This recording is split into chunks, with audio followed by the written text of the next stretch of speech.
Hello friends, our today's topic is direct and inverse proportion. What is direct and inverse proportion? To understand that, we are having two types of sentences. Let us read them one by one. The first one, the shadow of a tall object will be more than a short one. Means when we have a tall object, its shadow will be more, and the shadow of a short object will be of smaller size. Second, my car will cover more distance with more petrol. Means when I put more petrol, I can go a farther distance, and with lesser petrol, the distance covered will also be less. The third one, you have to pay more money to get more chocolates. Here, the amount we give is talked about. If we pay more money, we can have more chocolates. When we have less money, we pay less payments, then we will get less chocolates. Here in all the three sentences, the variation is direct, means as the one variable is increased, the second quantity is also increased, and inversely, if one is decreased, the second one is also decreased. Like tall object has tall shadow, short object has short shadow. More petrol, more distance covered. Less petrol, less distance covered. More money, more articles we can buy. With less money, less articles can be bought. It means in these sentences, the things are varying directly. Now come to this side. First sentence, more people will do the same work in less number of days.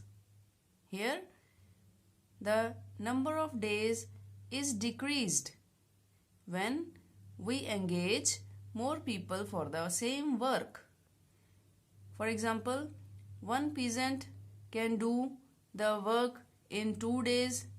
If we engage one more man for same work, the number of days will be decreased. The two men will do the same work in less time, say 1 day.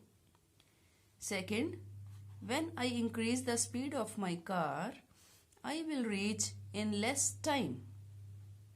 Suppose I go with slower speed, then I will have to travel in more time. The same distance will be covered in more time when speed is reduced. The third one, when the time duration of each period is increased, the number of periods in school is decreased. Suppose earlier the time duration of each period was 40 minutes each. Then after increasing the duration, suppose the each period is now 45 minutes. Means we are increasing the period by time.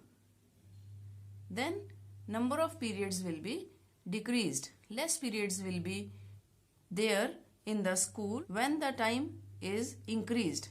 Inversely, when we decrease the period's duration, then number of periods will be increased. In all these sentences, the things are varying inversely. Means when first quantity is increased, the second one gets decreased. Like more people, less number of days. Less people, more number of days. Here, more speed, then less time is taken to reach the same destination, and less speed gives more time to reach. Here, the longer periods gives less number of periods, and the shorter periods give more number of periods. It means in these second type of sentences, the things are varying inversely. So, this type where the two quantities are varying directly, this type of proportion is called direct proportion. Means the things are varying directly. And in the second type, the variation is inverse proportion. It is inverse proportion. The things are not varying directly, but they are behaving inversely. One is increased, the second one is decreased. Now, have you understood the concept? Please take the screenshot of this page and read the examples again and again to understand more. How these examples will help to solve the sums? Let us see. First, we will do the formulae to solve the direct and inverse proportion. The formulae will help us to solve the numerical problems.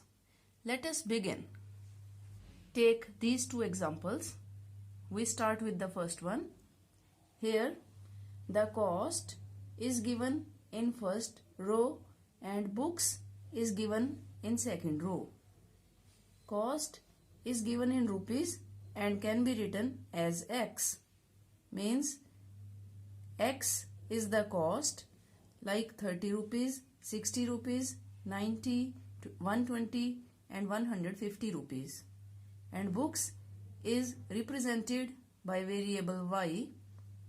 Means 1 book, 2 books, 3 books, 4 books and 5 books.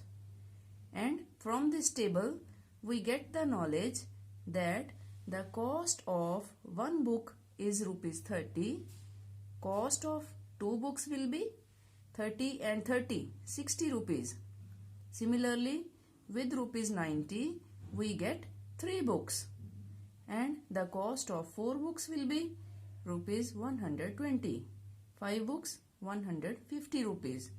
In this way, as we are increasing the number of books, the cost is automatically increased. Or we can say, with more money, we are having more books. So, let us take these values one by one.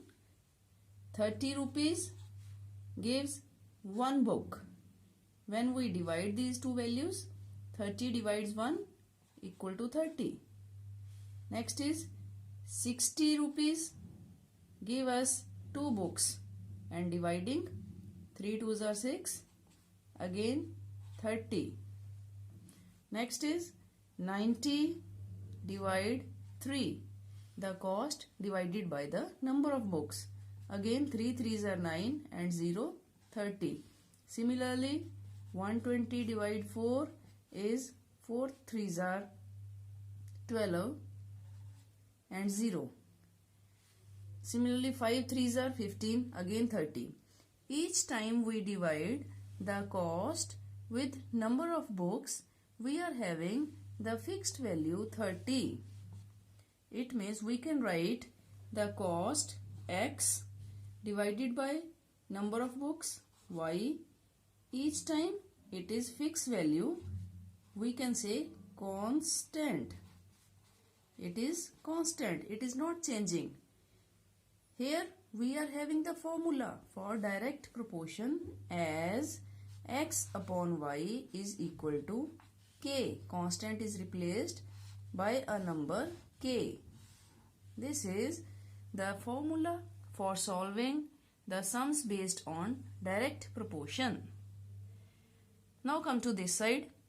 Here people is given in first row, days is given in the second row. People represented by X, number of days Y. Let us understand the question.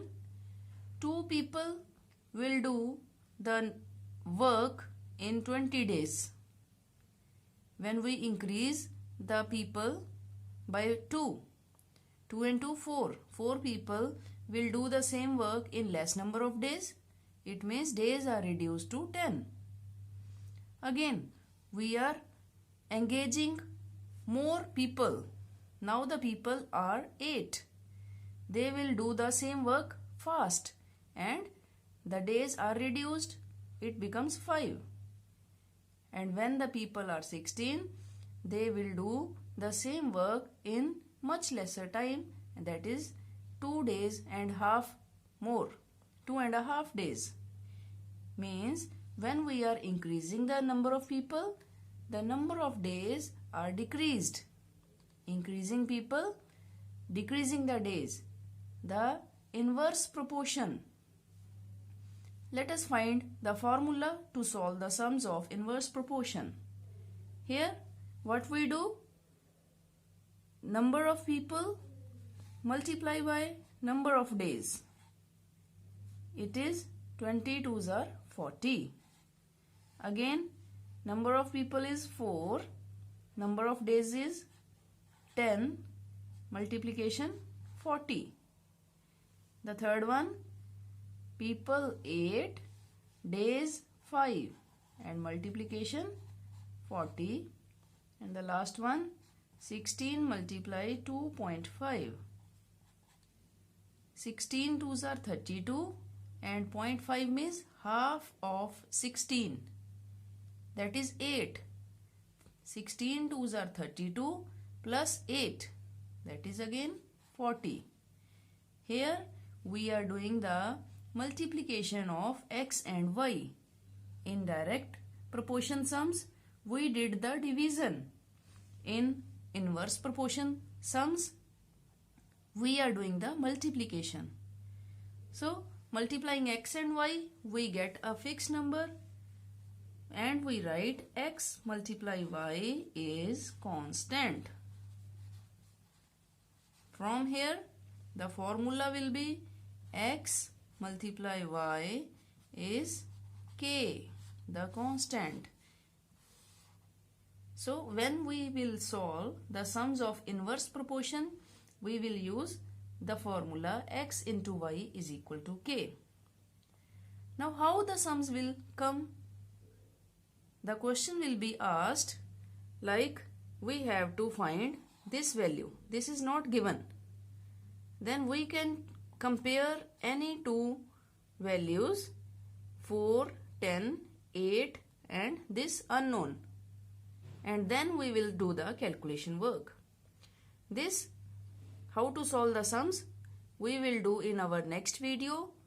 Till then, you revise the preface or the preview of this chapter from your course book. Understand the topic well from the beginning. If you have any queries, please contact us by writing in our comment box. Subscribe our channel and press the bell button also. Take care and work hard. It is all for today. Bye bye.